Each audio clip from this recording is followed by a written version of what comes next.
Marine Corps recruit training is broken down into 3 basic phases. Phase 1 lasts approximately 4 weeks. Here, discipline will begin to be instilled in recruits by disorienting them and breaking them from old civilian habits and mindsets. Drill instructors begin reinforcing the mental and physical standards needed to perform under stressful situations that could be experienced in combat. The purpose of Phase 1 is to mentally and physically challenge the recruits.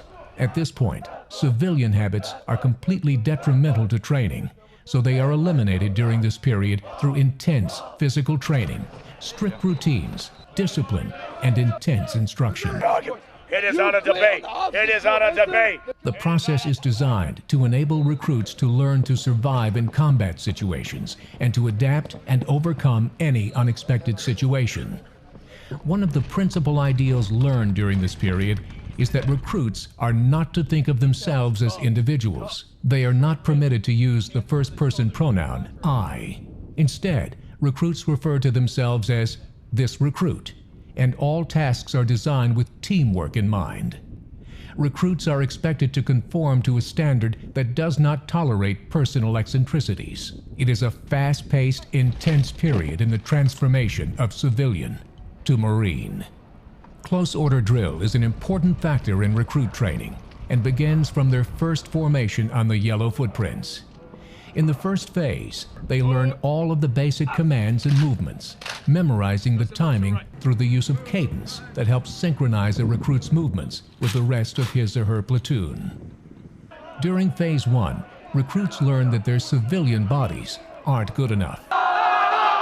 Phase 1 training focuses on turning their civilian bodies into the bodies of Marines. This is done through a rigorous routine of endurance and resistance exercises.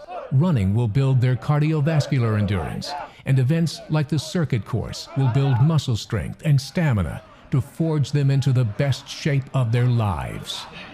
They are going to need it for the trials they face ahead. Let's go, you ain't stopping, son. Hurry up.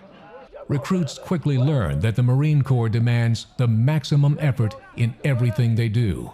And in case they ever forget, they receive attitude adjustments through IT, incentive training.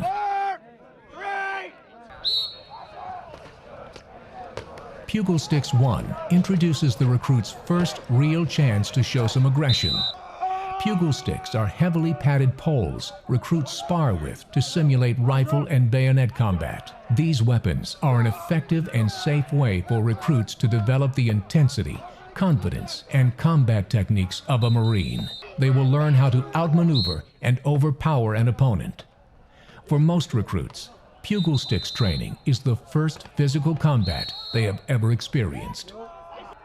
Driven by the philosophy of one mind, any weapon, the Marine Corps Martial Arts Program, MCMAP, combines some of the most effective unarmed techniques from various martial arts with armed techniques designed for combat. During their time in the Corps, Marines can advance through 5 colored belt levels. MCMAP stresses physical, mental, and character disciplines. Marines study martial arts culture and history to hone their minds. They maintain optimal fitness through extensive combat conditioning and practice of new skills. More importantly, MCMAP reinforces the moral values Marines count on to execute their battlefield objectives as ethical warriors. Confidence Course. During Week 3, recruits are introduced to the Confidence Course. During the 2 rounds of the Confidence Course, recruits will face 11 unique challenges, each more demanding than the one before. Recruits will first complete the course individually, and then in 4-man fire teams, adding teamwork to the physical challenge. The course increases recruits' physical strength, and as the name implies, confidence. Week 3 concludes when the recruits receive their first inspection by their senior drill instructor. For the senior drill instructor inspection, the thing that I like to see the most from recruits is them to have confidence and bearing when somebody's standing in front of them. Here, they will be tested on their training and academics to see how they respond under the pressure of an inspection. They will face many more of them throughout their time in the Marine Corps. Okay, it's gonna work. There is a lot more to being a Marine than being a fierce warrior. The Marine Corps provides a strong emphasis on morals and integrity. Once a week, a core values class is given by the senior drill instructor. Week 4 brings basic water survival training, also known as swim qual.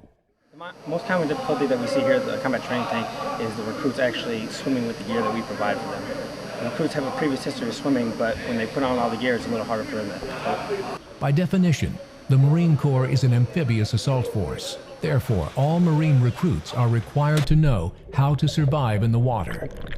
Recruits receive basic water survival training at the indoor pool, which is safely conducted by specially trained instructors. Training in combat water survival develops a recruit's confidence in the water.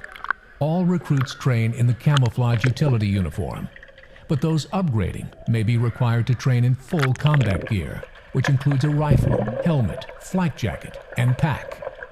Recruits who have trouble in the water, sometimes referred to as iron ducks, are given to a special group of drill instructors to help reinforce the basics. Because it's pretty simple. If they don't swim, they don't become a Marine. Now that the recruits have proven themselves on the parade deck and in the water, it's time to move on to the next challenge, Phase 2.